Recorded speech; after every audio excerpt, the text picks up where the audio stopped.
Think about this one. When it comes to the education levels of this country, we used to be one of the best in the world. And look where we are now. Was this thing deliberate or not? Because we all know an educated vote won't go in that direction. Because the moment someone is educated, they can now see through your lies. The ANC has kept education standards the way they are deliberately because they know that's a guaranteed vote. Imagine about call Now you're telling me that I'm not understanding, but he's also struggling No, to I stay understood, focused. I understood everything you said, Rob. Number one, I New understood everything subtitles. you said. So I met up with someone in Joburg. He took my passport and I followed this guy to the other side of the world, not knowing where the end destination is. I would only know when we reach a boarding gate that, okay, now we're flying to Singapore. They immediately then put you in a hotel room and you spend almost a week living in there. There's a guard at your room as well. Once you're in the situation, you realize how far you can go mentally and physically. You realize the depths that you can dig into to stay going. Outwit, outplay, outlast. Those are the slogans of Survivor. We're here with one of the best, factually, Rob Bentele. Thank you very much, brother. Thanks for having me, gents. Welcome. Rob, when I first checked out Survivor and your story, I was blown away, particularly when you started speaking Vernac. I was like, what?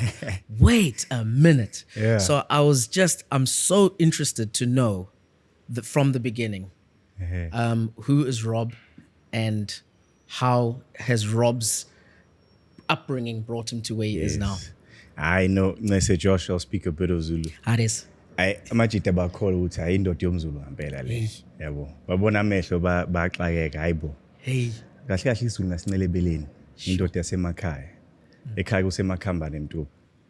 Ngayilusa inkomo zikamkhulu. So I grew up in that environment. It's what I know better than anything else, actually. It actually helped make me formidable on Survivor, to be honest with you. But we'll get to that. Yeah. So from there, so tell us about the upbringing. So when we look at your parents, Yes. we always ask caramel people where who's the fairer one in the family. Yes. No, it originates. My dad is Austrian. He was a backpacker. You know, his young years, he traveled the world, did all of Europe, did America from the top all the way down. Started with Africa as well, landed in Egypt, backpacked his way all the way through Africa, ended up in South Africa. And he was a carpenter by trade. So anywhere he would go, he would find work, save up enough money, keep going, you know, minimalistic lifestyle. And he got to Matuba, of all places, and he met my mom, and he was quite an introvert, and he fell in love. But obviously at the time, it's in the middle of apartheid. And he didn't understand the racist thing. You know, he did tell me that he had friends. He was friends with white men and, you know, all races.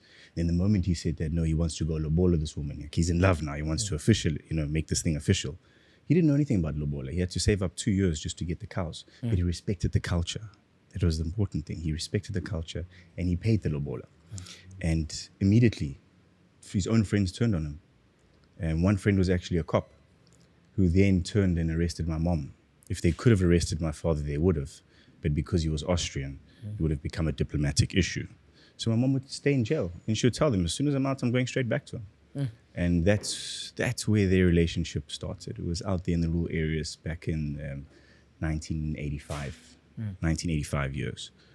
And then, 1990, Rob was born. They actually got married in 1987. And that's when my sister was born first, older sister. And then from there, I was born 1990. And at that time, was still out in Makambane in the rural area. So what we did was, Kokune Plaza, we have our own little, cultural land there. And they got themselves a caravan, and that's where we lived. So we didn't build a hut, but we had a caravan there.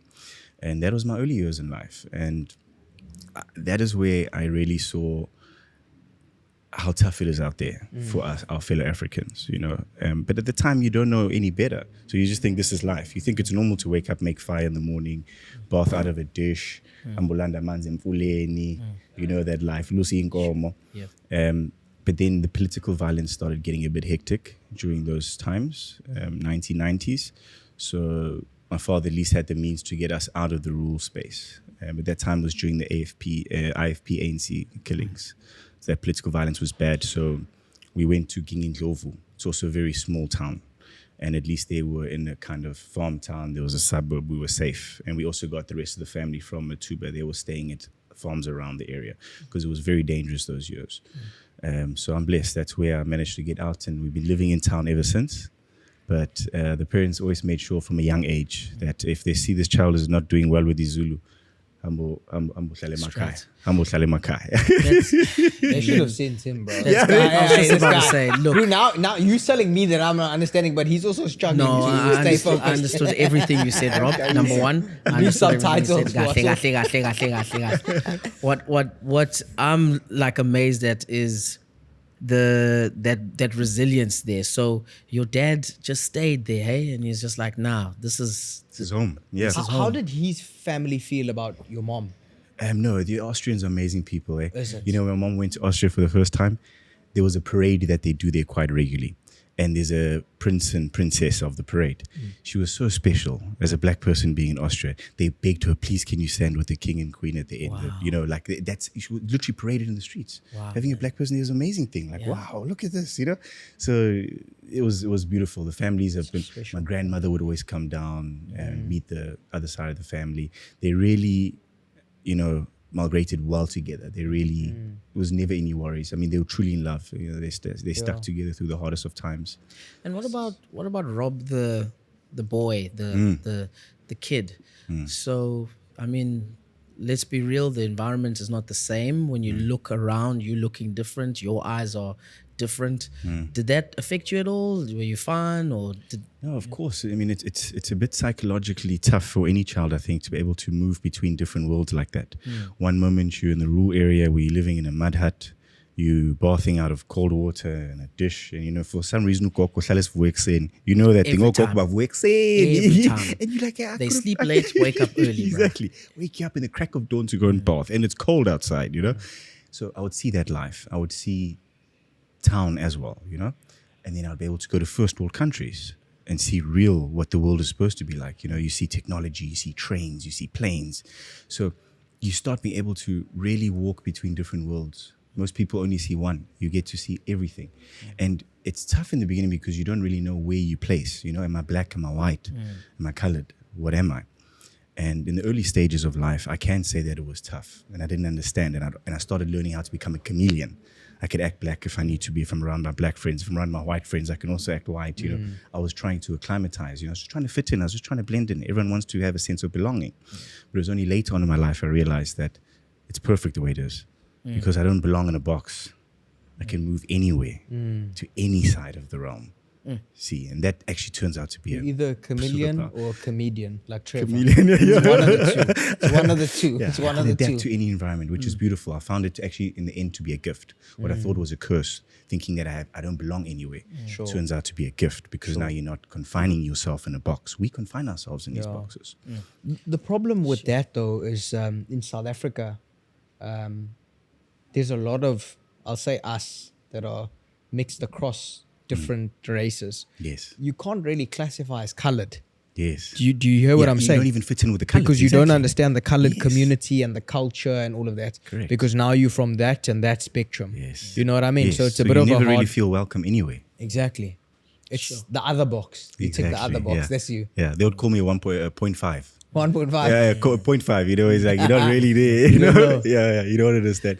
But I've got lots of colored friends. I do understand the culture. Yeah, I think you like, for me as well, you become integrated correct. via your visual association. Like they're like, okay, he's colored. Yes. You know? Yes. Let's Yeah, talk yeah, to him. yeah, And yeah. then it also happens with the girls. Because now the girls are like, okay, he's on our side. You know what I mean? Hundreds. That's the Best of both. integration. That's the Yes. integration, yes. Yeah.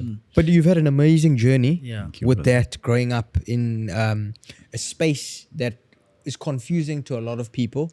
And sometimes you can get lost, Yes. you know, because Yes. you don't know where you fit in.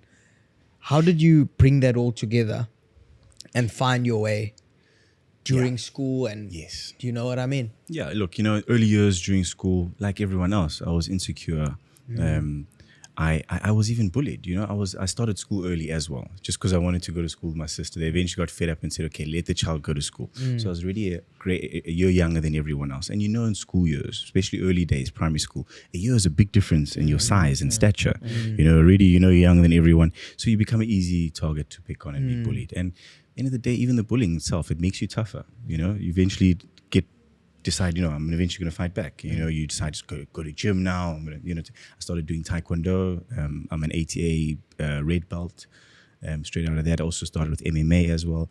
And naturally, the bullying itself starts disappearing. You don't even have to fight. Honestly, you don't even have to fight. Bullies are usually cowards. The moment you actually get out and you go train, you get yourself, ready, they naturally just disintegrate, so but that's a decision you must consciously make yourself. You can't sit and feel sorry for yourself. You have to do something about it.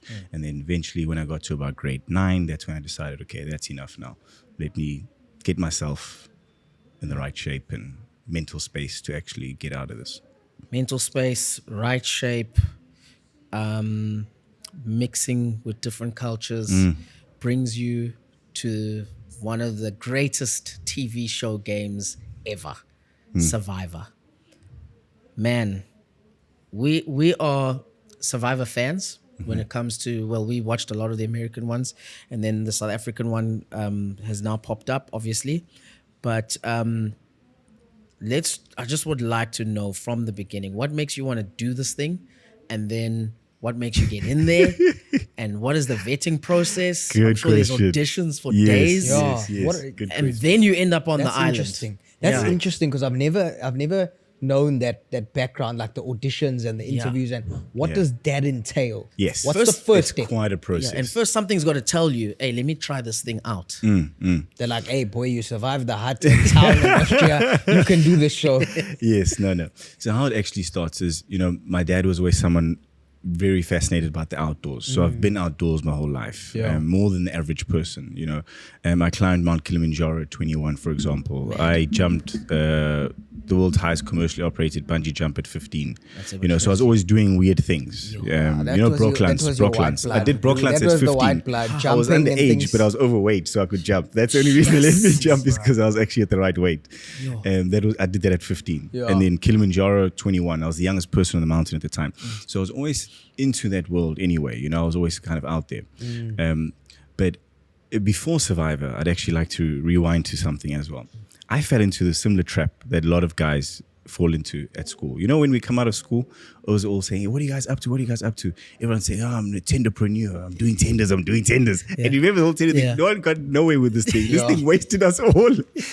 What is actually, it's true. It was either the tenderpreneurs, everyone was going to be tenderpreneurs, or they were starting with their trading nonsense. Remember that whole thing? The Forex thing. That wasted our generation. Like a lot of those got thrown in. Quick, rich schemes. Yes, some of the guys that did make it was short-lived success as well, because it wasn't legit. How it is. Yes. Yeah.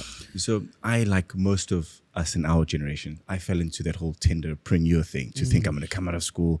I obviously got my degree, all that, but once that was done, okay, I'm going to do tenders.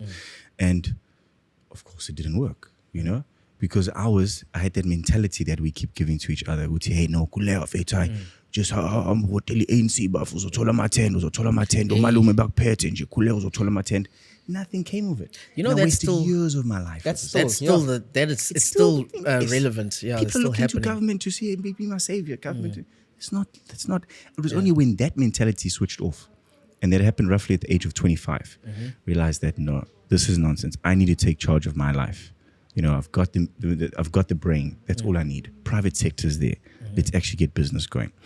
And that was also the first time I decided, okay, let me go get a job as well. A real 9 to 5. So one thing I always had, which kept me afloat pretty okay, it actually got me through varsity. My parents also couldn't afford to actually pay for my education. We both did well during school, my sister and I, but she was excellent. She got 6 distinctions, so she got a free ride to UCT, bursary, everything paid for.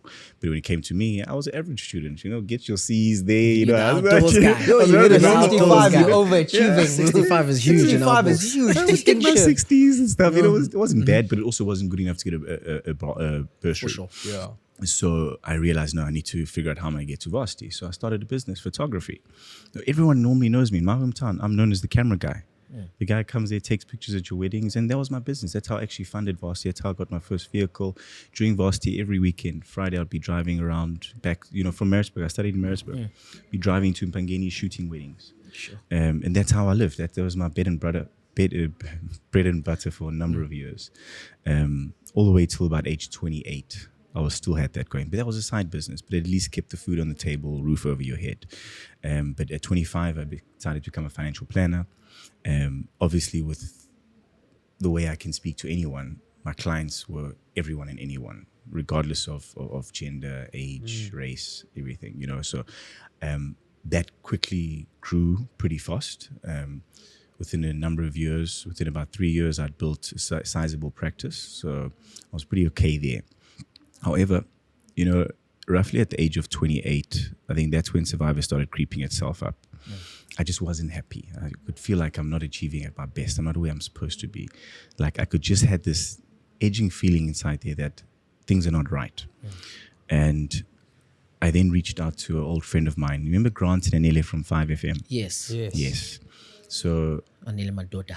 Yes, correct. Yeah. So I went to the States with them when I was 21. My sister won something called the Miller Music Tour at the time. So I got close with Grant and Anele. We spent a good week in the States, and Anele especially became a lifelong friend after that.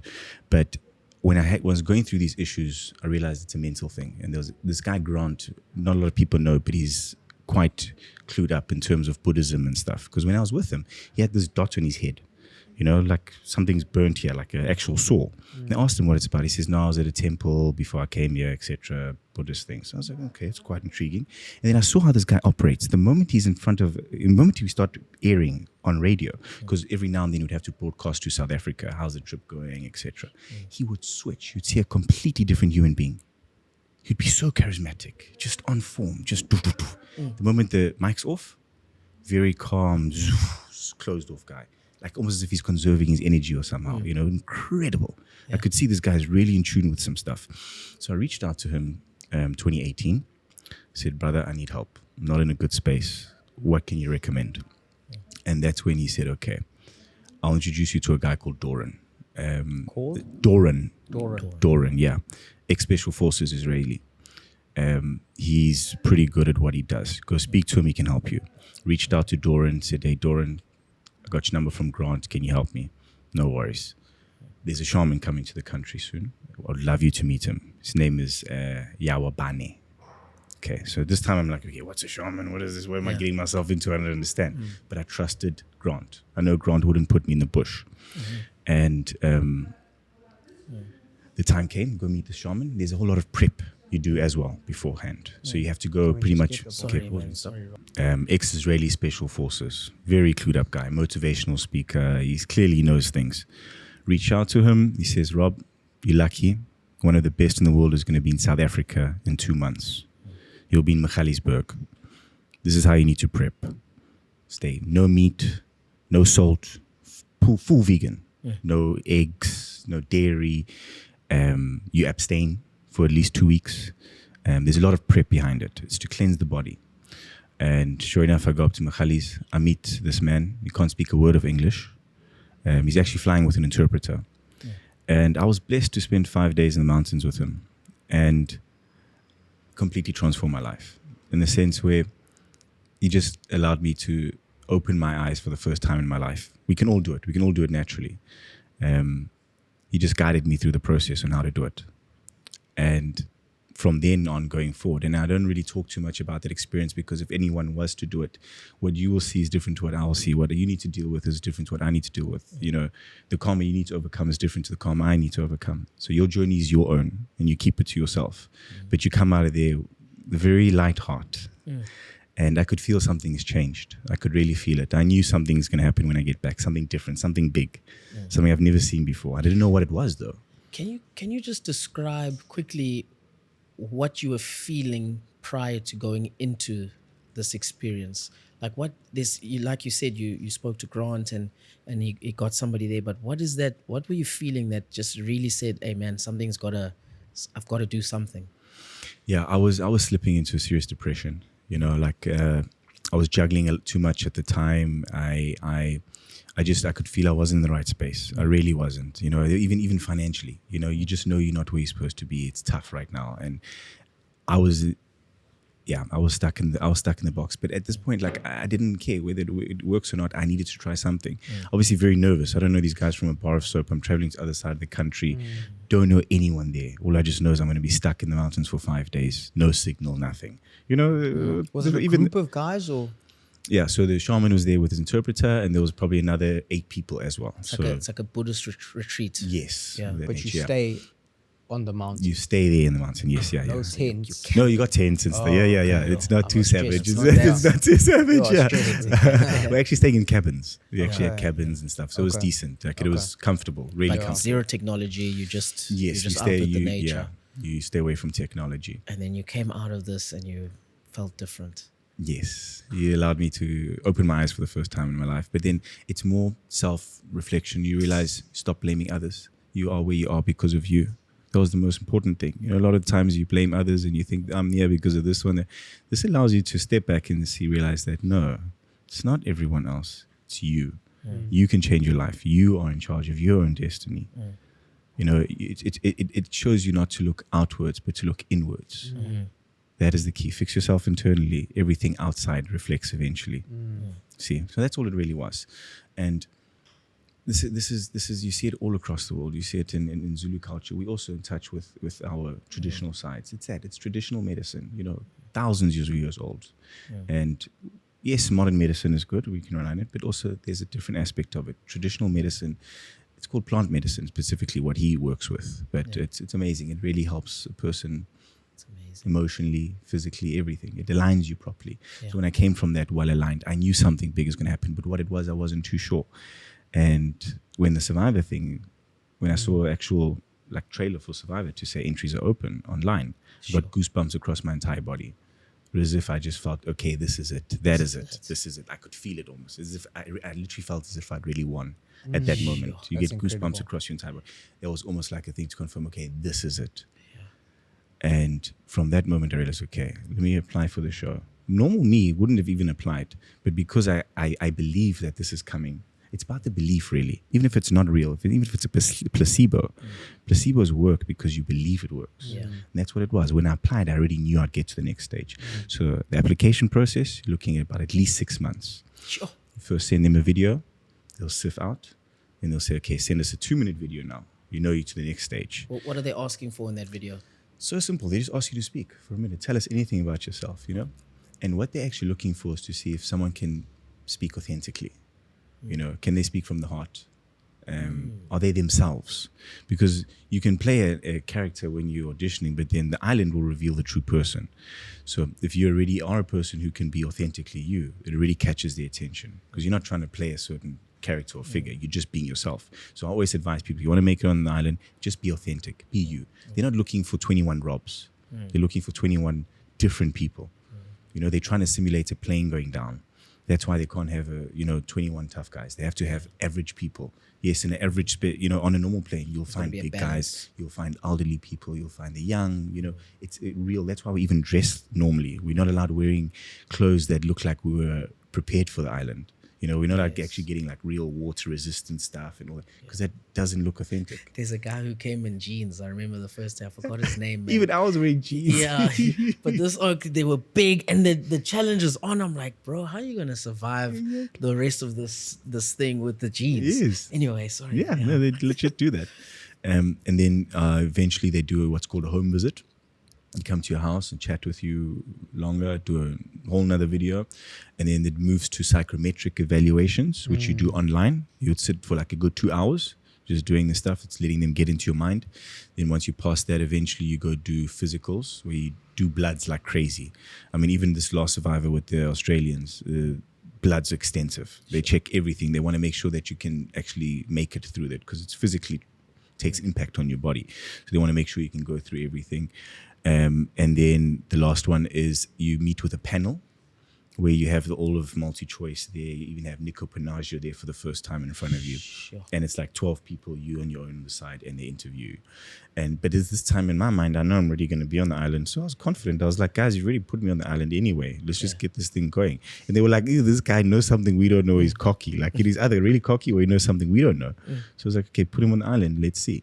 But I walked into it with full confidence, knowing that this is meant for me. You know, I believe truly that it's meant for me. I'm going to win it. So, Just getting there sounds like a Yeah. win in itself. Based on the application process, 6 months, the guys are looking at you, they're vetting you, they just eliminating people off the Correct. list as they go. correct. So the just panel, getting does there. the panel confirm if you're going? That's there the final one to That's pass. the final interview. Final one, yeah. So what did they say to you at the panel? They're trying to just read you to see how you can hold a conversation, how you think.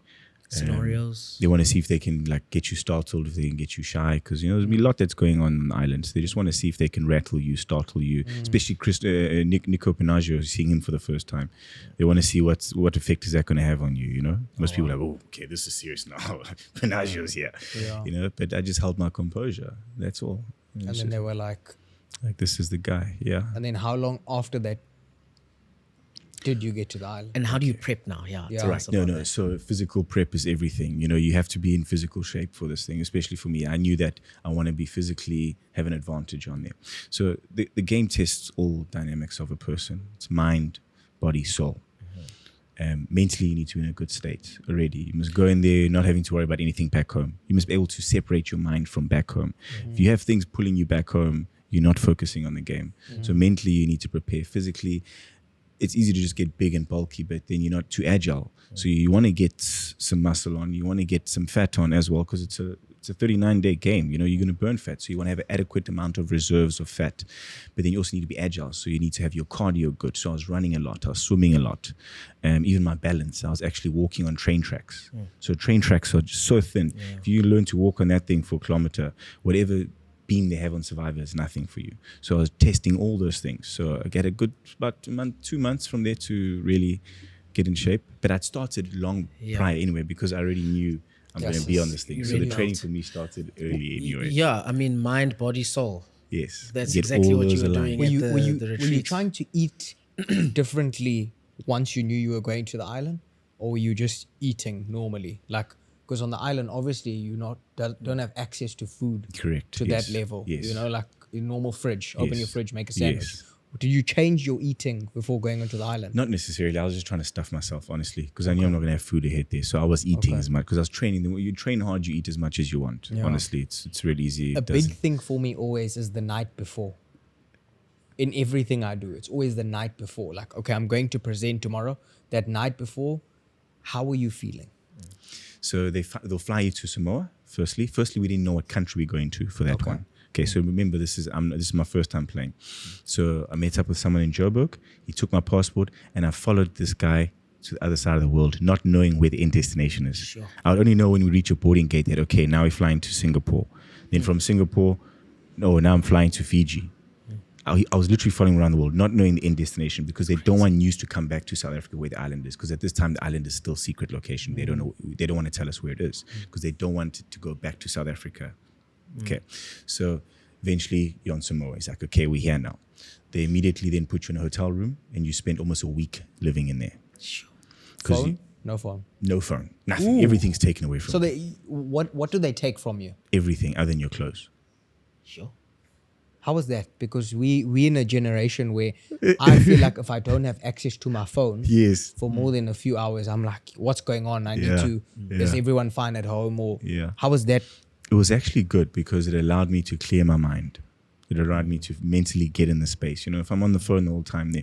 So it was perfect. The time you're spending in the room, you're actually exercising. I was using the bed, lifting weights, finding ways to just move around, you know. Have They'll you met take the you. contestants. No, that's the thing. They were keeping us away from each other. Okay. We weren't even allowed to Silo. open the curtains, because obviously the contestants need to fly in. So this one arrives, that one arrives. You know, Do you bring have us like in a batches. glimpse of someone coming? Or No, they kept us very far away from each other. When you do leave your room, there's a guard at your room as well, just to make sure you don't go. Because at this point, they spend so much money, there's so much weight on your shoulders to be on that island. Anything happens to you, it ruins the whole show. There's no backups, kind of a thing, you know. So they can't just let you run out there and then get injured or something. You so know, you were just in the room. Yes, you would go out to shoot promos. So if you notice when you do Survivor, there's these promos we have ready beforehand. So we need to get that done. So that first couple of days, we're just gearing up. Everything's getting ready. They're going out there shooting promos with you, etc. But they'll call you when they need you. Not every day they need you. So it can be a bit lonely. But I mean, for me, it was a good part of getting myself mentally in that space. As you said, like you're getting yourself mentally ready for it. In the morning of, they wake you up nice and early, do a full body search to make sure you're not taking anything you're not supposed to have onto the island. And sure enough, they blindfold There you go. take you to the island, and So you get on the plane alone, or the others there? It's a boat now. It's a boat. No, they drive you to the island. I mean, so the island, it's not literally an island. It's on the country of Samoa. It's just a very remote location, far away from everyone. On our season, we did have a physical island as well. It was the Island of Secrets. That was an island just off the actual coast. So we actually on Samoa. As a country. The country is an island. Yeah. So they blindfold you all the time. Oh, so you were blindfold. That's what I wanted. Blindfold, yes. So you blindfold, now you're going to the island. You haven't heard or seen anyone though with you. Yes. Yeah. So then when you get dropped off now, that's when you meet everyone. That's when they say, Take them off. Take your blindfold. and then you see your guys for the first time. And you're standing next to your tribe. These are complete strangers. So what was that like? It's unlike, I mean, you've been imagining these people for the last 6 months. Who are they going to be? How old are they going to be? Where they're from? And for the first time, you finally see it. Yeah, everyone's just sizing each other up, especially if you're in this tribe. Like everyone's looking, okay, who's this one? Who's that one? Yeah. No, it's a lovely experience. You adapt very quickly. You'll be amazed what your mind and body is capable of. A lot of people think they can't do Survivor. It's only because they haven't been in a survival situation. Once you're in the situation, you realize how far you can go mentally and physically. You realize the depths that you can dig into to stay going. Okay. I always thought though, with Survivor, I thought it was just all like how can I say, like written, like you guys would go back Rehearsed. to a hotel at night, sleep, eat lekker. So that's where I was going with this one. Okay. I want to go straight into like quick fire questions of behind the scenes of Survivor, and then we can move on. Yes. My main one is, guys, is it really real that you O's just have the rice and the bananas and that is it, and you figure out how to make your fire? Is that really, really real? 100%. So I had the same mentality. I thought that, okay, they won't let us be in danger here. Yeah. Okay. And the first night we arrived, there was monsoon season. They told us, guys, make your shelter. There's bamboo lying around, everything. Guys, work, make your shelter. And we were kind of like still excited. We're on TV for the first time. We're seeing the cameras, we're sizing each other up, chatting a lot. So we barely worked that day. And they kept saying, guys, build your shelter. And we still playing around. So we put some logs together. We said, okay, we got a shelter, whatever. Nightfall comes. I promise you, the rain hit us so hard. First day, it was monsoon season. It's raining. It's windy. You've got no cover over you. You're not even. I'm wearing a vest. I was wearing a vest. Yes, remember? Yes, the Zulu one. We had to cuddle up. Cuddle up. We're holding each other, right? Just trying to get some warmth. Strangers. I go to one of the camera guys. I'm like, dude, this is near hypothermic. This is dangerous. We know you've got a tent there. We go hunker down there? They just looked at us and said, we told you to build your shelter. Yo. Dead in the face. And I'm thinking to myself, bro, you're going to let us die. It's like, you're going to give up. No. You realize that this is real. They are not going to save you. They literally, we were even in tears holding each other crying through the night, because now you don't even know what time of day it is. It's pitch dark. You don't even know what time of night it is. You don't know when the sun is coming up. You just know you're freezing and we have to hold each other. And that's what made us so close as well. Because it was a stranger before, but now you holding these people through the night just to stay warm. Did you even sleep the first night? No, you didn't. Not a wink of sleep. It was the second the sun starts rising and you see it, there's enough heat for you to actually be able to just sleep. And then you have that glow hour of a bit of sleep you can hit. So that's the only time we're able to sleep. But needless to say, we immediately woke up and we built the best shelter seen on Survivor. We're still known to be one of the best shelters ever made because we crafted. We realized we have to help ourselves here. And did the shelter change the whole thing? Like when the rain came again, you guys were fresh? Yes. Shelter is a constant thing. You're upgrading, you're improving, over So time. what did you build your shelter of? If it was the best shelter, how was it? It was bamboo. They gave us some rope and palms. That's it. Yeah, if you stack the palms right. No, look, it won't be waterproof, but decent water resistance. At least it's not like howling. Yeah. There will always be wet spots here. You try to find the right spot. But at the end of the day, you're sleeping on bamboo. You'll never have a comfortable night's sleep because it's rock hard bamboo you're sleeping on. After 39 days on sleeping on bamboo, They put me in a hotel room, told me to sleep on a bed, and I literally couldn't. I got off the bed and slept on the floor. It felt more comfortable. Okay, my next question is, I'm sure there's directors at the back watching everything unfold. Yes. Do they ever sit there and be like, okay, Ish, there's not enough drama here. Let's spice we're it gonna up. we're gonna chuck in immunity by the water thing, and then they'll look at you and go, Rob. Do they ever do that? No. No. They really don't interfere in the game. So firstly, you can't speak to cameramen. You can't speak to just anyone. Okay. You can only speak to a content producer. They train to know what they can and cannot tell you, because this is a game of secrets. And if they say the wrong thing to the wrong person, they could be giving unfair information. Yes, you see? yes, So yes. they're very careful with that. They Yeah. won't tell you anything you're not supposed to know. You blind someone, it's a legit, genuine blindside. In terms of idol placements, I couldn't find idols. I never just the found a clues. single idol. Yeah. If you have a clue, you might find it. But if you're someone like Jacques, he could smell those things, you know. see, But I personally did not see anyone ever get assisted, even with food behind the scenes. Nicole once fainted after a very tough challenge, and they had to get medical approval to just give her a sweet, which took about 15 minutes. To give her a sweet, that is the only thing, and a little sucker, that was it. Just to say, okay, I think she needs this. The medical guy said, okay, we can authorize it. They gave her a sweet. She had fainted. And but you won a lot of immunities when it was individual, eh? Yes. Yeah. no. and you were But racking water them now? up. What was the story with water? That's the one thing they constantly have. There's always fresh water, and they always remind you, hey, go fill up your water bottles. So the hydration you always have. Yeah. But food, you're not guaranteed food. Yeah. If you don't win the challenge, you'll starve. You won't have there was a time even with Dante where Dante kept winning, and I went for 3 episodes not eating. So 3 episodes, what to you looks like 3 hours, is actually 6 days in the game. Each episode is 2 days. So in that stretch of 3 episodes where I didn't win anything, I barely ate for 6 days.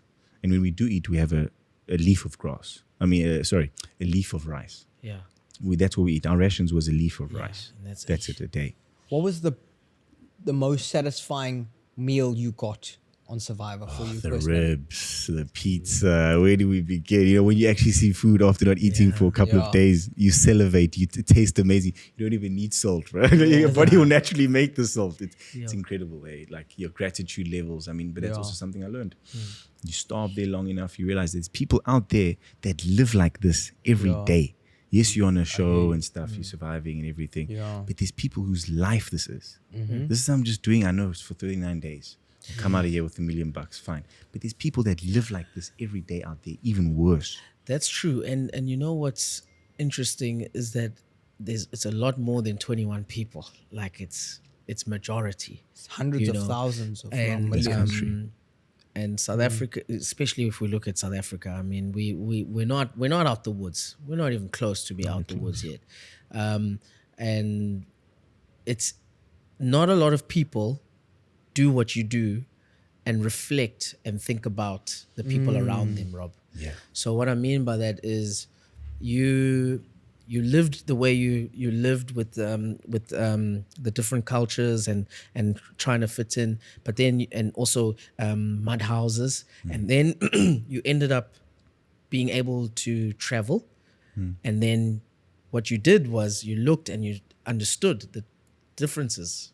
I don't know if you get what I'm saying. I mean, like you've been through this, you've been through that, you've looked, and you didn't just say, you know what, I'm gonna just sit here. Yes. You thought about the people and what everybody else is going through that is at a disadvantage.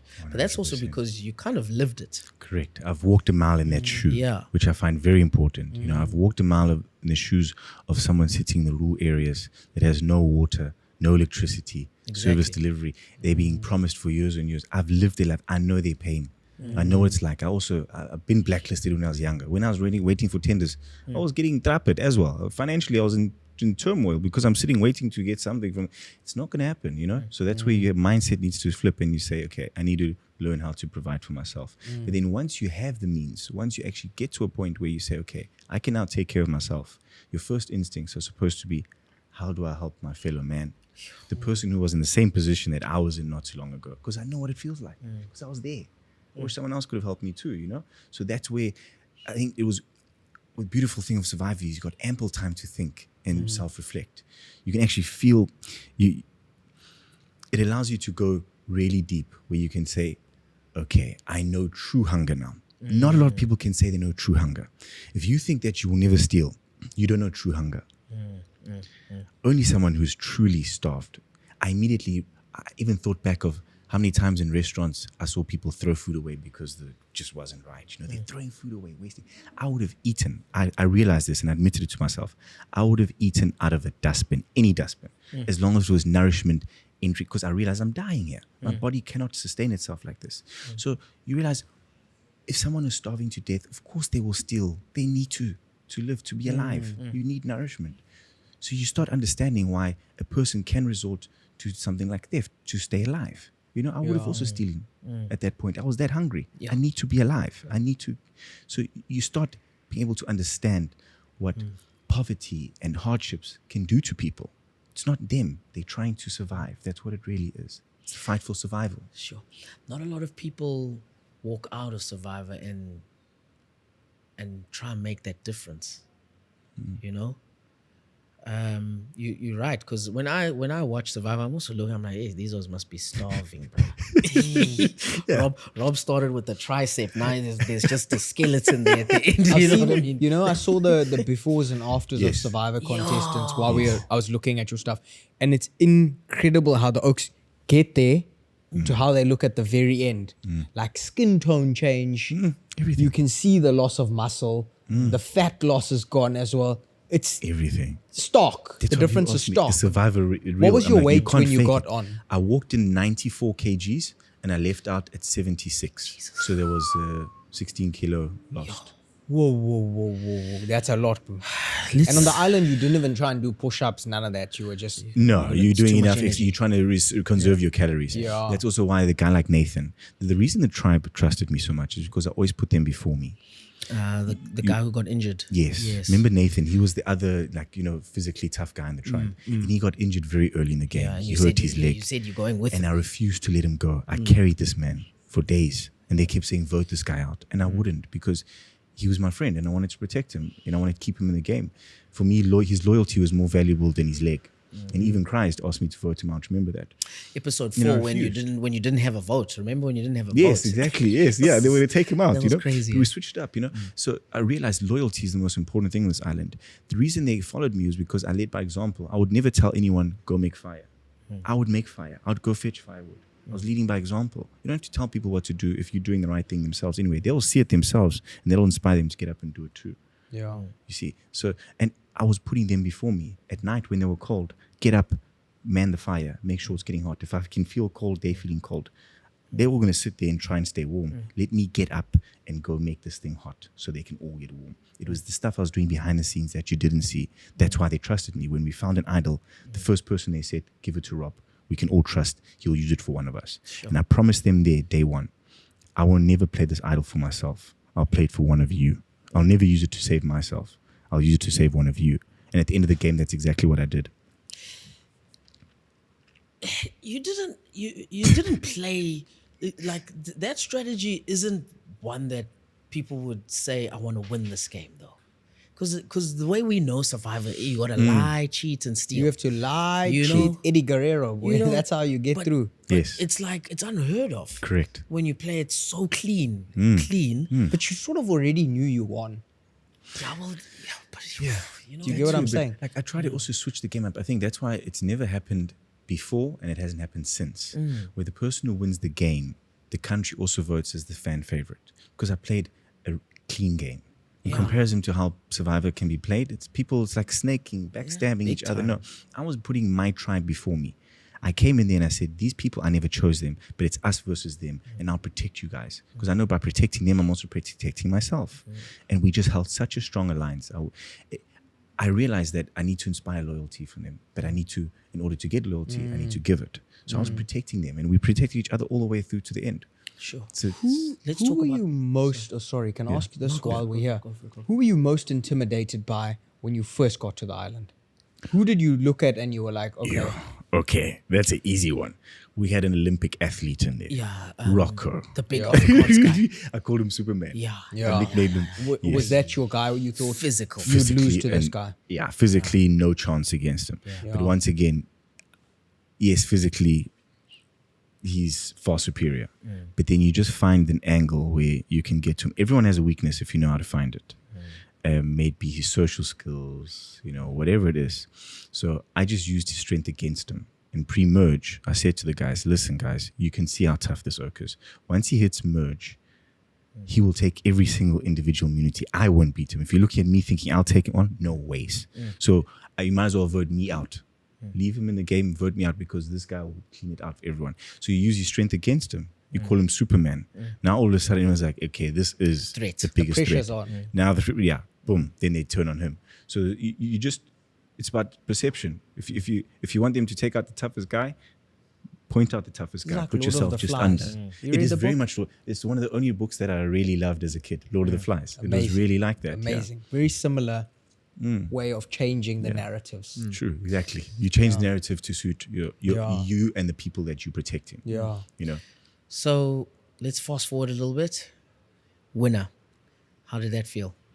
Did you going into that last part, did you think, okay, I'm going to win this now? Or was there a little bit of doubt?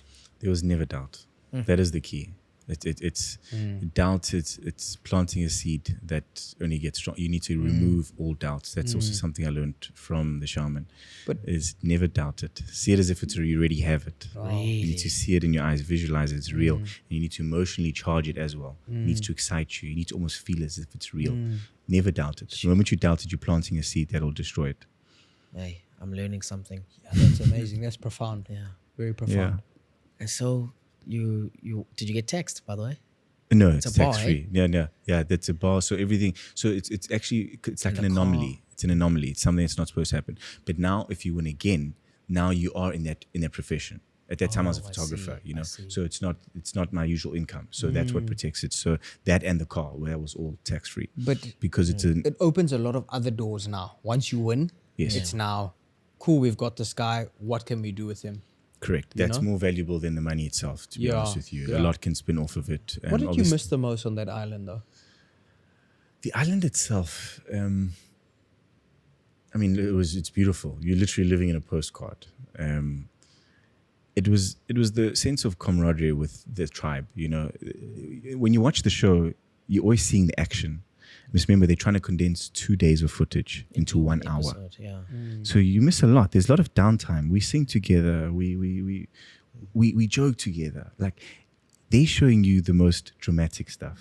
But really speaking, there's a true sense of love and friendship that you have with these people. These people are lifelong friends because you guys together experience something that very few people on earth can ever even understand. Yeah. Really being stranded out there and starving and not eating, getting to eat food every second day. You know, eventually, within about 2-3 days, your body stops having hunger cramps. The body Just says, eventually you know what, starts I'm just accepting gonna it. survive. Try to keep myself in survival mode. Yeah. You know, I always think about this, bro. Whenever I go to a place, right, I'm that guy.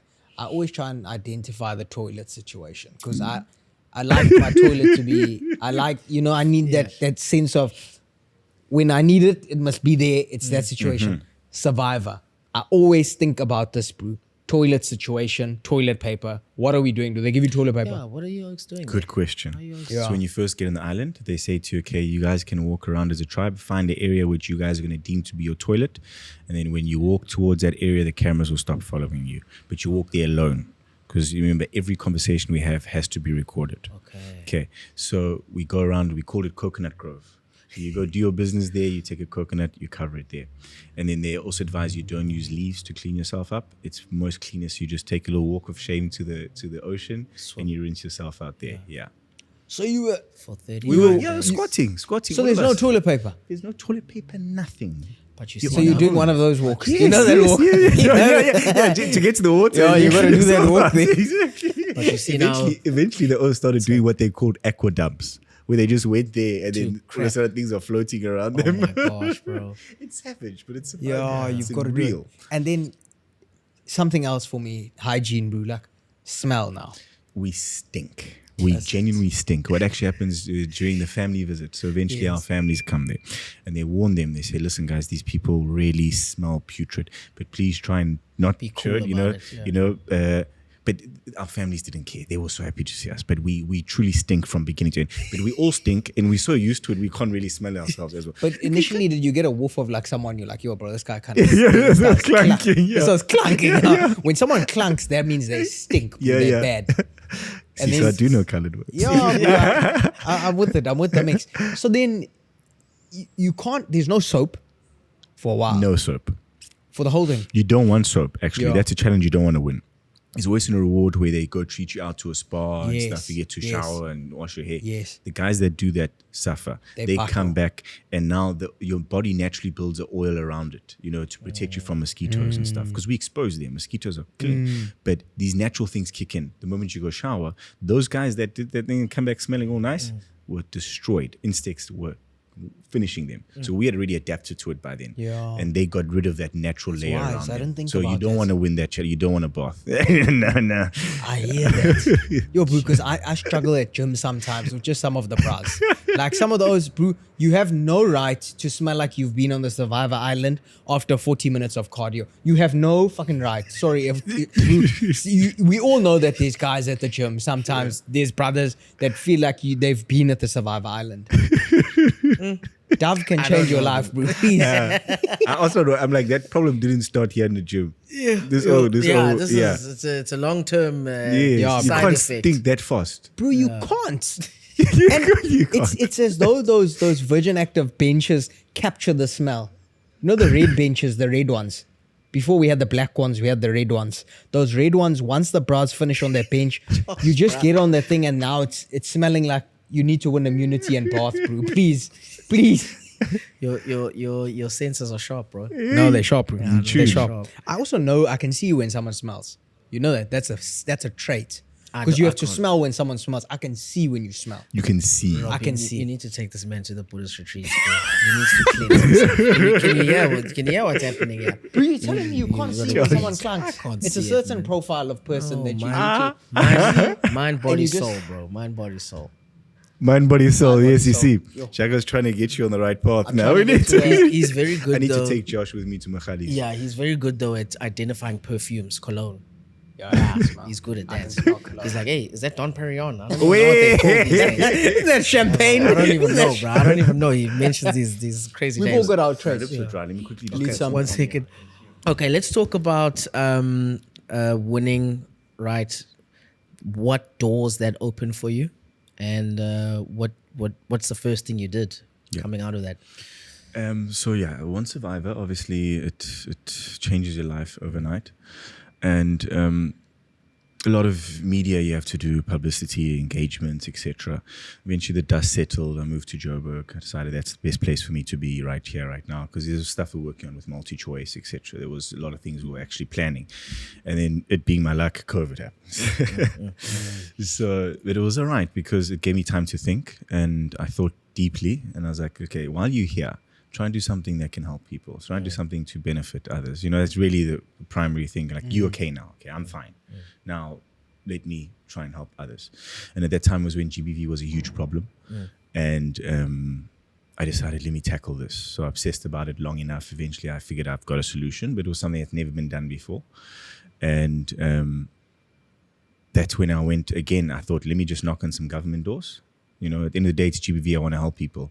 I just see on the news, we got announced there's a 1.6 billion rand budget for GBV to combat it. Because remember that time, it was just getting rampant. Every day you put on the news, it was just people are cooped up and stuff, So once again, I thought, let me just give it a shot. Let me knock on some government doors. Nothing panned out. No funding, nothing for it. Yet the idea is there. The technology is possible. I've really gotten it to a beta phase where it's like proof of concept, this thing can work. And sure enough, once again, just did what I do best, go back to private sector, got the project funded. And in our culture as a Zulu, if you do something that you feel will change,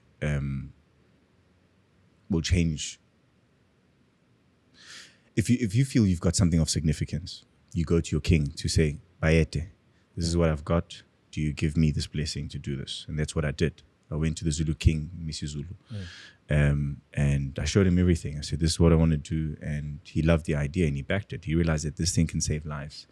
and he endorsed it with me, and we launched Iris, and that's still up and running to this day, even though I'm not there. So what is Iris? Oh, it's a GBV solution in the form of a mobile app. It allows you to basically live stream what's happening around you. So you can very discreetly just shake your phone and the microphone switches on, and it starts streaming the audio to a remote cloud. So I know the technicality. So this is all existing technology, but I just packaged it into one platform. So it live audio streams. If the situation escalates, you get it to live video stream. But now the data, the evidence is not localized on your phone. Yeah. Perpetrator can just take your phone and destroy it. Evidence is gone. This leaves your phone immediately with all the metadata attached, location, timestamp, everything. The data is raw, it's admissible in court because it goes through a platform called Agora and it gets stored on AWS's web server. Once it's in there, it cannot delete it. So it becomes evidence in court. At the same time, it's also live streaming to your pre-assigned guardians. So your parents will know immediately where you are. They can watch in real time what's happening with you. They can hear everything that's happening. However, the audio is not going back to the phone. So it's a very discreet way to actually prove what's happening to you. They know exactly where you are. Location is out. It even links to pretty much all the private security vehicles in the country. So average response time is 7 minutes. If I press the button here, you know within 7 minutes, there'll be a man with a gun at the door. And I proved it multiple times. I did many demonstrations of this. There's actually a demonstration online where you can see the full thing, where King Misuzulu came to Johannesburg as well. And we launched it out publicly. It won the MTN Business App Award twice now. Nice. So it's good technology. It's still up and running. It's there. I'm just out. Once I saw, I'm obsessed with building things. I love solutions. I like get it going. That's the fun part of it. Once something's up and running, I can lose interest quickly with it, because there's no more challenge to it. Well, it's a I like different challenge. stage now of Yes. your product that you've Correct. The basically team. built. Yeah, our interns are now permanent. Everything. We've got offices there, all that. So that thing's running. It's all fine. Doesn't need me. That sounds like an awesome solution there. Yeah. Okay, and so Iris was built. I mean, you did run during COVID. You did some initiatives, I think, with your Mahindra. Correct. Yes. So once again, people need food, right? Yeah. So I think, okay, let me go match this. There's private sector. They want to help. There's people who have a need. Join the two. So what I realized quickly was I like finding naturally symbiotic relationships. Okay, similar to a crocodile and a bird. Crocodile will open its mouth. The bird will go and eat at the meat that's there. Crocodile's getting free dental. The bird is getting a free meal. Crocodile will never bite the bird because the two dental. are helping each other. So you find a need, and private sector you put those two together, and it becomes a mutually symbiotic relationship. Private sector wants to help. They've got resources. They just want to make sure they give it to the right person to make sure it gets on the ground. Because these people steal the money in transit. You know how the UN will go and give us food or this and help with that. It gets eaten all at the top. Sure. They just want to find the right person to say, hey, I love this idea. You're going to help people. There's the resources you need. Get it done. They just need to find the right competent people. Private sector is always there. They want to help. They have initiatives. They want to engage. But they just haven't got the right people to make sure the resources get to the people it needs to get to. That's the issue. And I bridge that gap. Does the public sector not have a similar situation? In theory, yes. But practically, do you think it's working from what you can see? So what I mean by a similar situation, I mean, they're also trying to find people with the funds, I would say, but then it just never finds the right person. Is what I mean. Like, The right person The is the right key. person will never get the tender, for example. Correct. The factually on paper right person never gets it, bro. Yeah. Because that person is not going to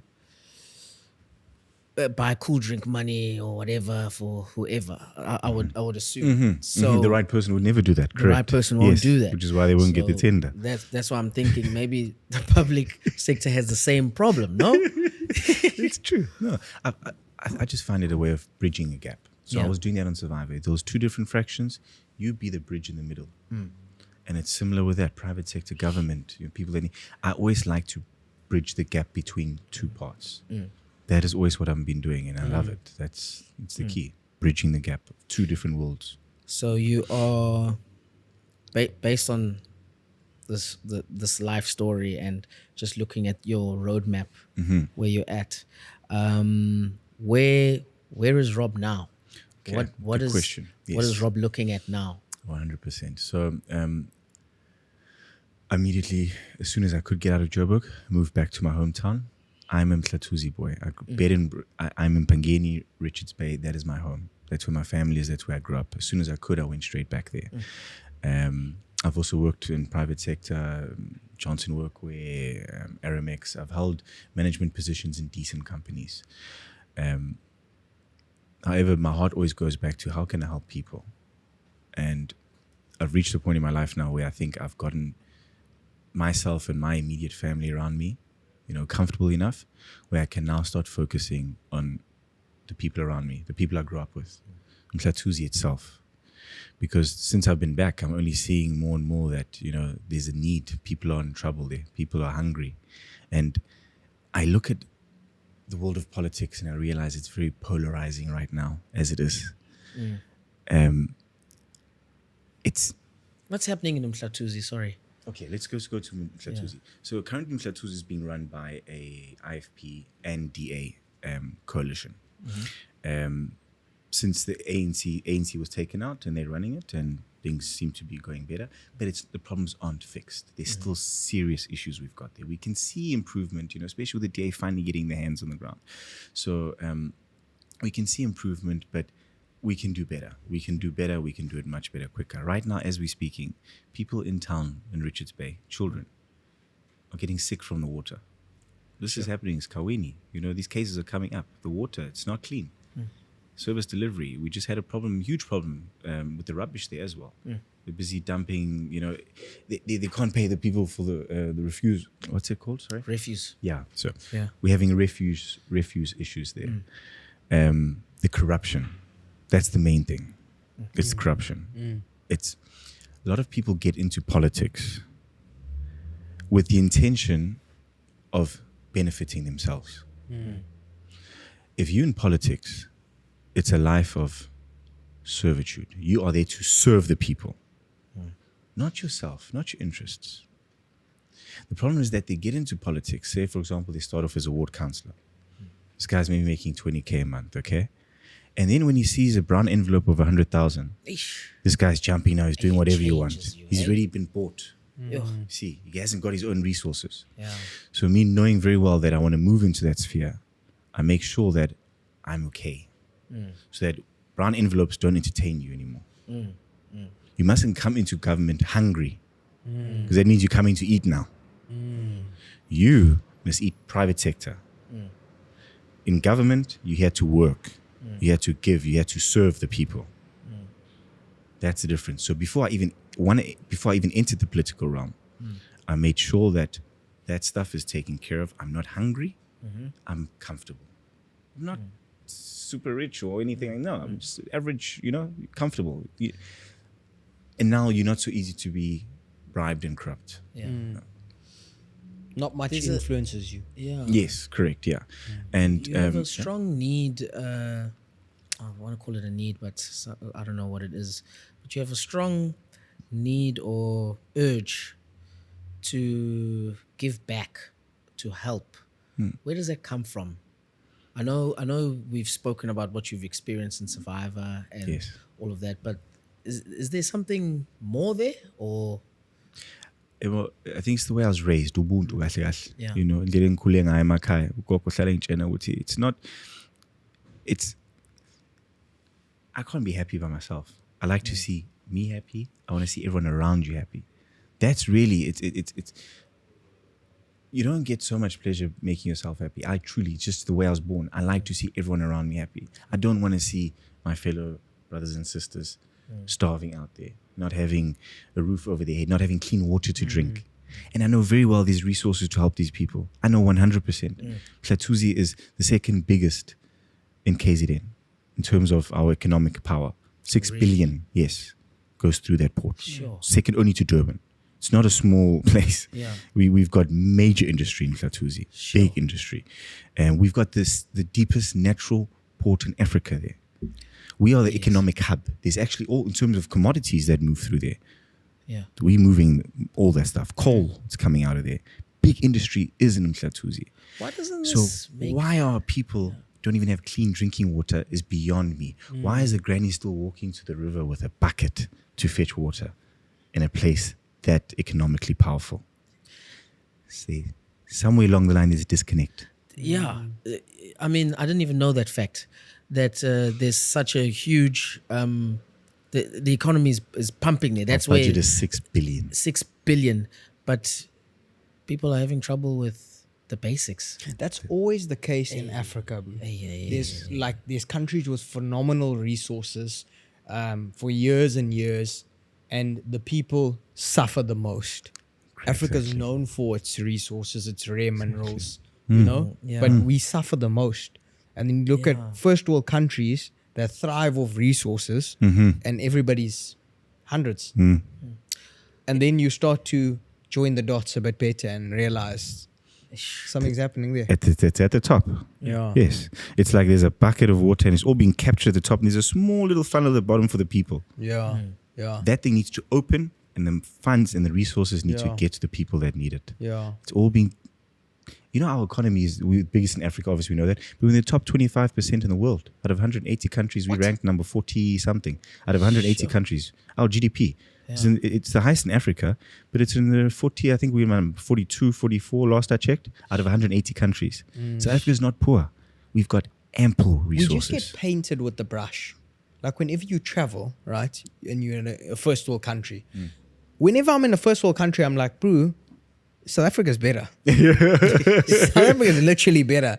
It's just that our shit gets highlighted in the rest of the world. Like load shedding. You guys are calling it power cuts. It's the same thing, bro. There's no difference. But we just get tarnished because... Is it because we African? To the rest of the world, we can get bashed. You know what I mean? But our problems, I feel, aren't as big as their problems. Our problems, I would say, are fixable, but we don't have the right people to fix them. That's the problem. Yeah. I think, like, when you talk about power cuts and load shedding, we've got the energy. We do. But I don't think we've just... I don't know, Rob, you can let us know, but I just don't think we've got the right people there. And it frustrates people. It's getting more and more frustrating. It's becoming a ticking time bomb. And people are just going to go nuts. Yeah. True. Yeah. You know, There's only so much they can I've have. never gotten involved in politics in my life. I always thought that, you know, that's something I don't want to even get into. But it gets to a point eventually where it's getting so bad that you can see the writing on the wall. And we always keep waiting. We say, someone will come along and will fix this. Somebody hasn't come along. Eventually you realize that I must just do this myself. Okay. So there's only so much I can do from the outside. There's only so much I can do through private sector. And we are now at the age where it's a new group of leaders are ready to come in position. This is the time now. It's now or never. We are at the age where we're competent enough, we're educated enough that we can now start entering this realm. We always stay out of it. Yeah. But now it's time for us to get in there, because that old mindset, these old leaders that are currently leading the country, these are unfortunately people who are not in touch with today's times and today's problems. Someone who's 70 years old shouldn't be in politics. They shouldn't be a leader. We can't follow someone that is, you know. It's a time now where I believe that I'm at the right age, where I need to get into this fight. Because I know who else can I trust other than myself, not to get in there and start stealing and ransacking and looting the place.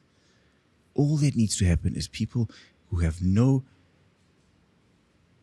skeletons in the closet in terms of, I used to do deals with government. I've never done one deal with government my entire life.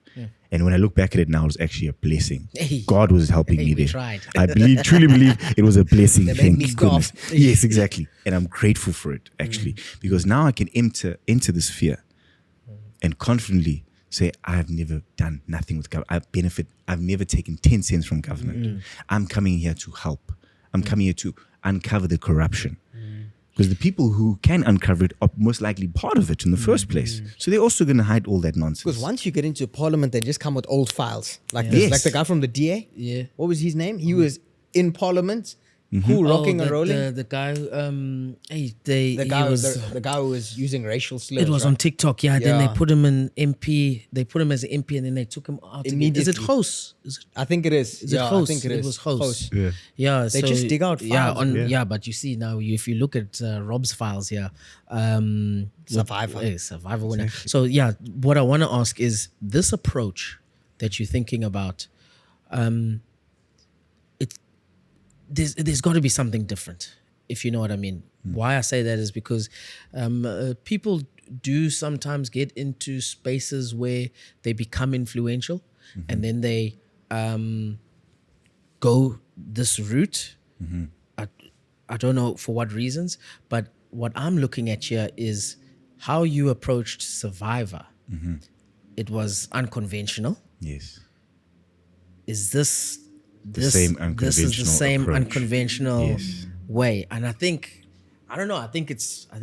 something can be done there if you look at it that way. Hey, bro, you must give me that shaman's number.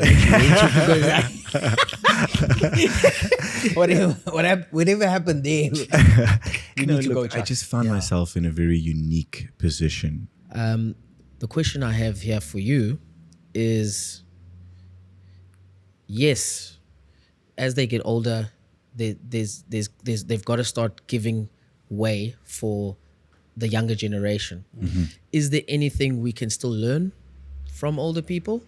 And how do we enable them to give us way? Because, old people, they can be quite stubborn. My dad was very stubborn. He his way is his way, but then there's new ways, there's new ways to look at things. Yes. So how do we approach this? Look, wisdom is something you can never take away from them. We need to learn. They've got wisdom. They've got experience. You don't make the same mistakes they made. Smart man learns from someone else's mistakes, not his. Okay. So there's a lot to learn from them, yes. But as you know, Nelson Mandela spoke of a rainbow nation. People who weren't affected by all that back then, people who can actually see people not for the color of their skin. It's the deep polarization of politics. Right now, political parties are either black, white, colored, Indian. And not only that, they against each other. Exactly. It's if you're supporting this party, Then you must be this race And from this it's area. not racial anymore. It bro, shouldn't 'cause be. We all getting Yes. pumped. Yes. We all getting We the are pain. all Everyone is feeling saying, We all getting yes. Okay. Regardless of the color of your skin. Yeah. Black people are suffering, white people are suffering, colored, Indian, all of us. It's the same problem we all have, regardless of this. So it's time for those leaders to now stand up. It's time for fresh eyes to see this thing now. Because I also understand why they're like that. They're scarred. They saw things we never saw. So it's understandable. There's a certain level of trauma behind it. We can understand that. But it's time to move on from that. And we are the guys who didn't go through that for that. That's what they fought. They fought for our freedom. And thank you, we've got it now. But now we need to move away from this racial thing. It's dividing us. Together we're strong, divided we're weak.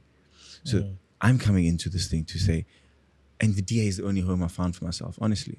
I was just about to ask It where is really, you yes, gonna live. I honestly been voting DA my whole life. Yeah. And it's the only solution because my true values and morals align with what they're doing. It's not about the color of your skin, but getting work done, service delivery, anti-corruption. We had John Steenhuisen on the pod. Beautiful episode. And Just before the election. just before the elections. And for me, this is a personal one. When we look at the parties, there's just too much anger Yes. across all the parties and stuff like that. And when we start looking at who we're voting for, to be honest, when I was looking, I was just like, all right, cool. What looks like it's the best thing for my kids? You know what I mean? Yeah. Like where all the cultures can come together. And I think it's possible that the DA could be down that path. But I think they also got there's also a little bit of refinement that needs to be done there. But then again, I think it's cool that we now have a GNU because now we can actually see Correct. what happens 4 years from now and see how we started, where we finished. And I think that will play a key role into where people vote next. 100%. So just sorry, back to you. It's quite a cutthroat journey that you're about to get into. How are you going to differentiate yourself here, Rob? Because like how you, the way you did Survivor, okay, just going back there, the way you came in, it was unconventional. The way you played that game, clean, and you won it. Yes. which is crazy, unheard of. People's choice. Is that it? People's choice. Yes, fan favorite. Fan favorite, Yes. and you win the thing. So how do you take some of the stuff that you've learned there, and how you're going to bring it into the space? Because I think it's taught you a lot of stuff. Really Hunger. has. There has to It's be a some similar defining game. principles Yeah. of you Yes. that make you very different Yes. to anything else we've seen. in the political realm. Definitely. Yeah, particularly to the people of Mhlatuze as well. Yes.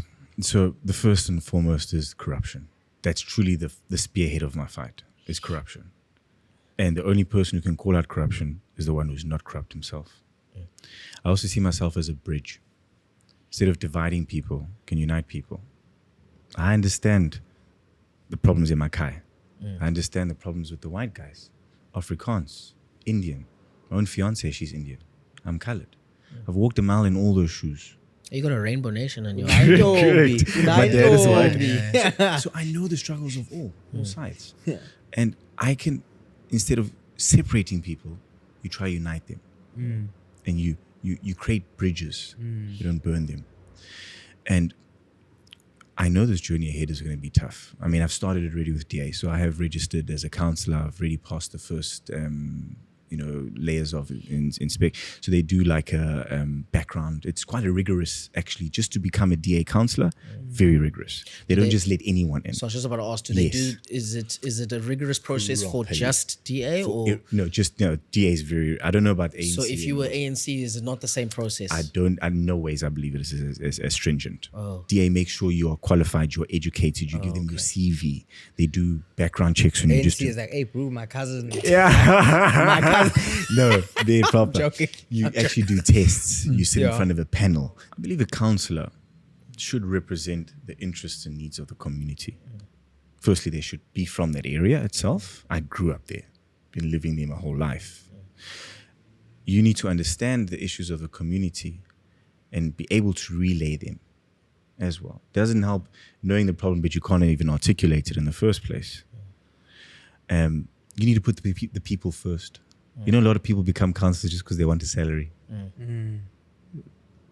You're really in the wrong place. You must be there because you actually want to see your community, your people, because you grew up with them.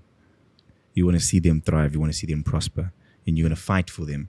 Because when these things are happening in closed chambers, they need to know that you're raising your voice and you're making sure things are happening. You're representing for them because they're not there to speak for themselves. So they empower you to put their interests first and foremost above your own. That's the most important thing. Put the people's interests above your own. Yeah. That's something I don't see happening too much these days in politics. Well, that's what you were doing in your Survivor 39 as well. days. Exactly. What does success look like for you as you get into this? Because I mean, you had the way you saw what success was like for Survivor, and the way you've actually gone through all these different things. So what does it look like for you as you get into this? Because I mean, my heart is beating for you. No, look, success for me is, it's really the footprint you leave behind. What did I do on this earth? What did I leave behind me? I found it like this. Did I keep it like that? Did I make it worse? Or did I make it better? We can't take money with us. Something my dad helped me with very young, when I was a young age. He said, Rob, the most valuable thing you have is your name. Robert Bentele. That's the most valuable thing you have. It's one thing they can't take away from you. And I've spent my whole life keeping my name clean and making sure that it inspires nothing but good. And I think it's about time now where I take it a step further and I put my name out there and I say, guys, I want to fix these things. I want to get into this. I want to fight this game. I want to play Survivor, but I want to play it on a different level, not on an island remote where there's no impact to it. I want to do it in the real world where I know your actions and what you push for can change people's lives. I want to uncover corruption. I want to get service delivery moving. People must be able to see good. Hey, what say councillor man? Siyabona umehluko. Hey. Siyabona umehluko from before, no after. Akusafani la. That's what you want to do. Sure. I mean, when people watch you on TV, they probably live some of your experiences there. Like that's their form of escape. When you watch Survivor, you just, some of the challenges Rob is facing, I'm facing, but in a different way. But now, Rob, you are taking that in. You know that, right? You are now taking the weight of the people Correct. in your area, and you are now playing Survivor for them. Yes. It starts there, For me, it's like, okay, I start with Nhlatuzi. Can I fix my home?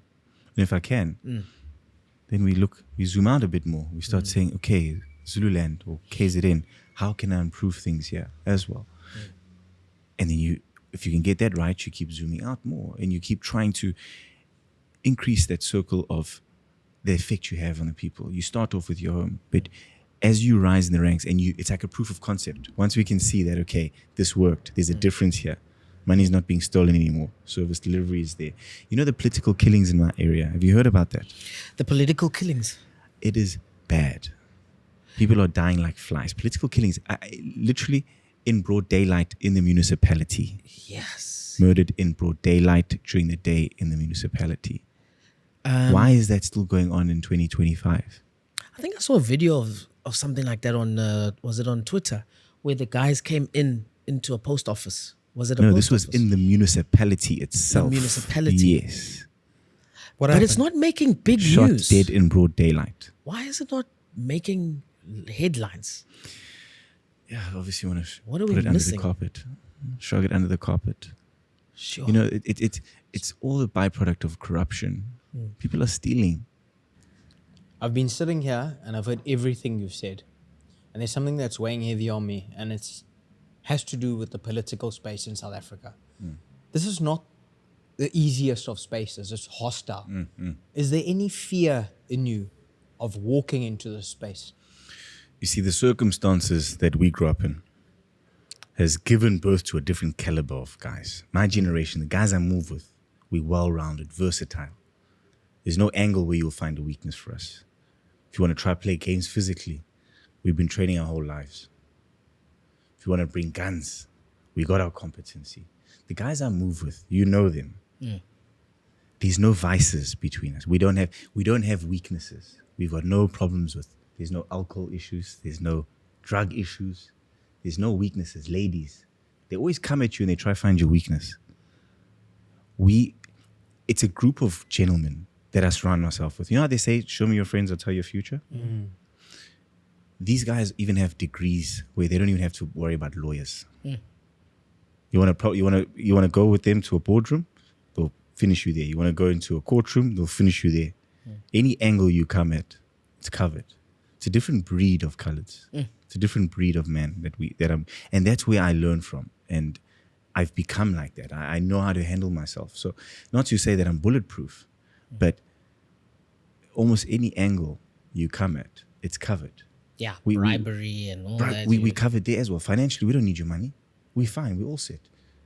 The guys I move with, if you're the smartest O in the room, you're in the wrong room. If you're the richest O in the room, you're in the wrong room. I learn from them. And that's why it's a realm that I'm not too worried about getting in, because I am prepared. It feels like I've been preparing it my whole life, to be honest with you. It feels like I've been preparing it for my whole life, not knowing. I didn't know why I was going to Taekwondo. I didn't know why I was getting my firearm competency. I didn't know why I'm educating myself. But then when it comes together as a complete package. Does it feel like it's all making sense now? Yes. When these things happen, you don't know why it's happening in the beginning. You wonder, why are these things happening? Why am I doing this? Why? But then it becomes pieces of a puzzle that only when it starts coming together, you start seeing that, oh, that's what it was. Because you were looking too close. It's only when you zoom out, you realize, why were these things happening? Why was this person my friend? Why was I learning these things?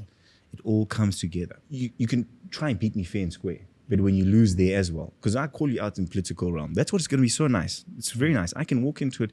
And have you noticed whenever the DA starts making good points, they just turn on them and say, this one's racist.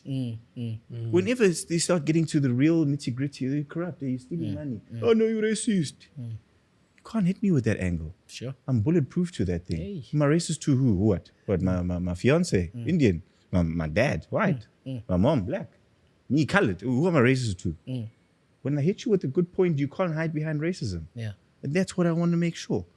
Because this is a game they've been playing for too long. It's time to get rid of that. And we get down to the brass tacks. You are stealing money and you're stealing from the poorest of the poorest. That's the worst part. You know, that actually really gets to me because they drive around feeling like I'm a big, successful businessman. I got a fancy car. Yet you're stealing from the poorest of poorest. I have no respect for things like that in my life.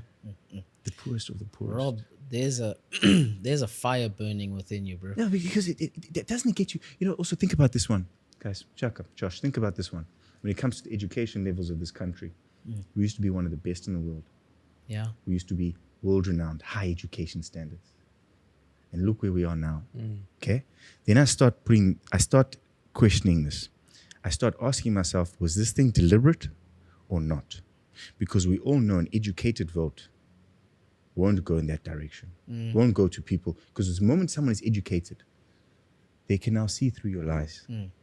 They can crunch numbers themselves. They know you've got money. They can see you stealing money. You lost a vote because you educated this, you empowered this man. I don't even blame the people that are voting for these parties. I don't even blame the people voting for EFF. They don't know any better. They're being manipulated. But come educate this man.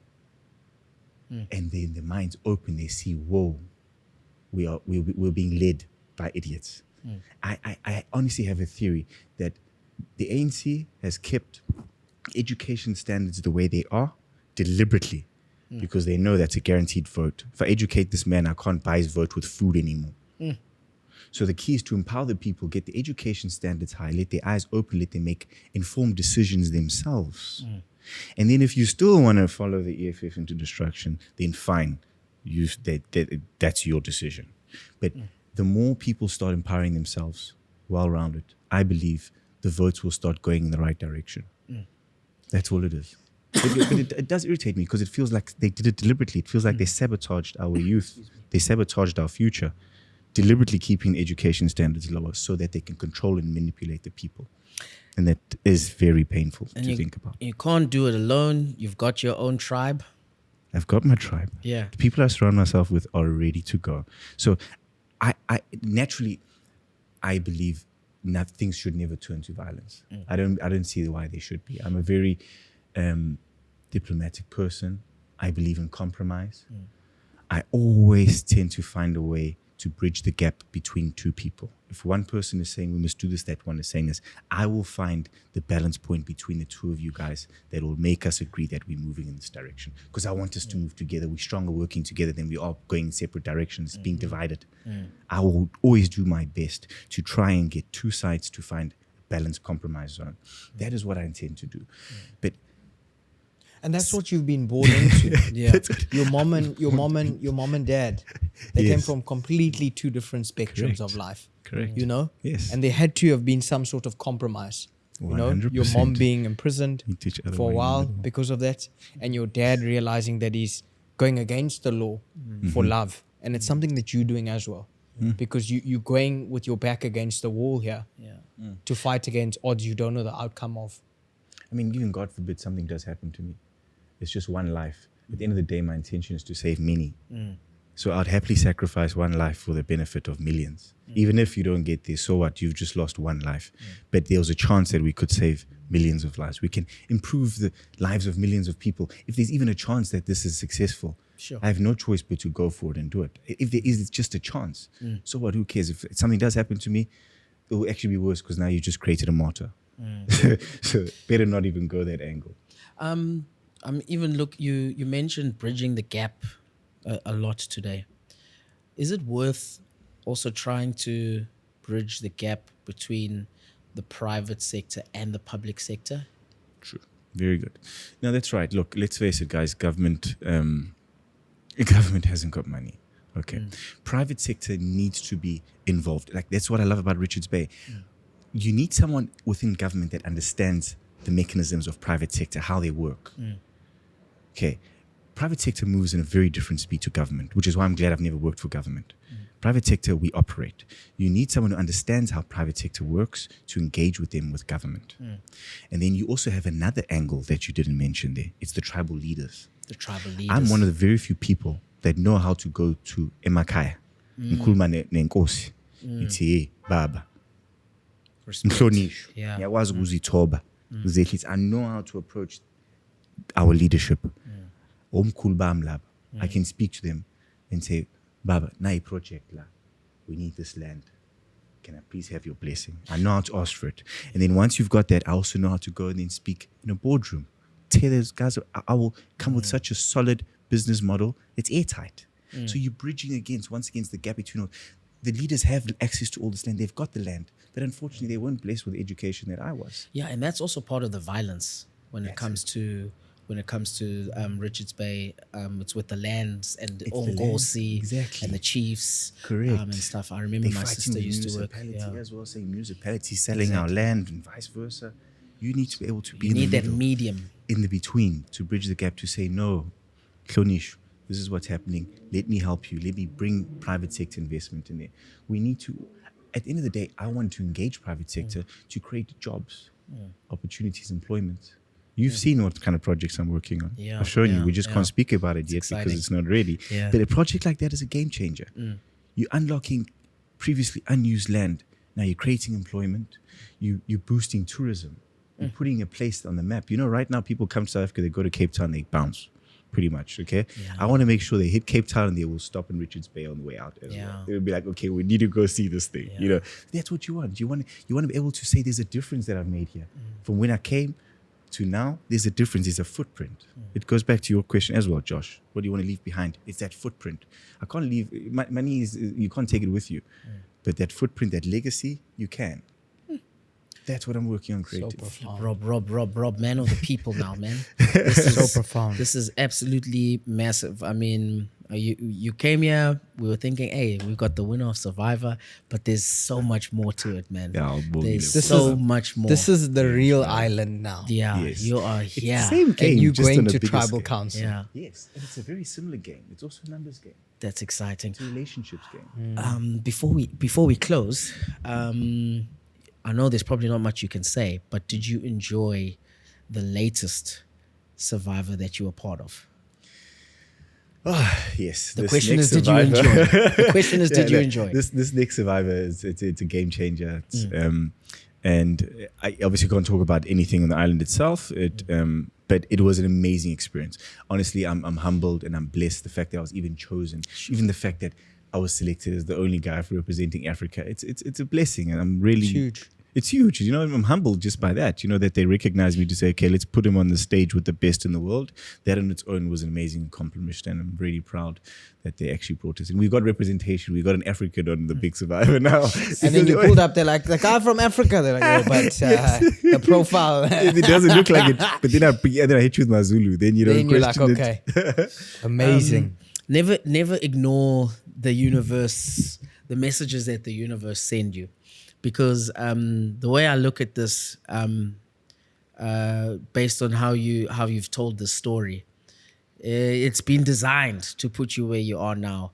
It's enabled you to put you where you are now. So what I mean by that is the way you went through Survivor, the way you went through your childhood, the way you then get put into another Survivor where there's now way more diverse people that you have to be amongst, and it's just incredible.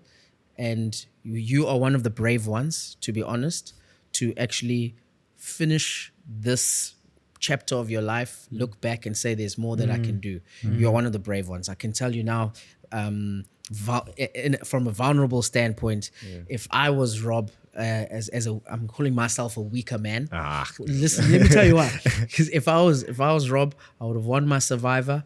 I would have remembered how hectic it was to starve, and then I would have never starved again, but just for myself. So you are one of the stronger ones, one of the brave ones who are actually just saying, you know what, I know what it's like. I'm looking back. My people are starving. I gotta help them. So Life bless of you, bro. service. Bless you, and I really hope that this is the start of something incredible. I think it is. I mean, Thank you you, already brother. know that Thank it you, is. brother. Yeah. So yeah, all the best, man. Appreciate it. Before we wrap, I read this. I've been doing a lot of soul searching as well these last few months, Oh, there it is. and I read something that's very profound, and I want to share it with you. Yes. And it says, "Before we are born, we are shown a glimpse of our purpose, and the only reason why we are living now is because we chose to fulfill that purpose." So I was like, "Whoa, Profound. this is Chasing this it. is this is serious." That's deep. That's So deep. It is deep. But That's- the way that's your the way purpose. everything is just aligned for Rob, it's like the man even has a diverse background with a mom and a dad.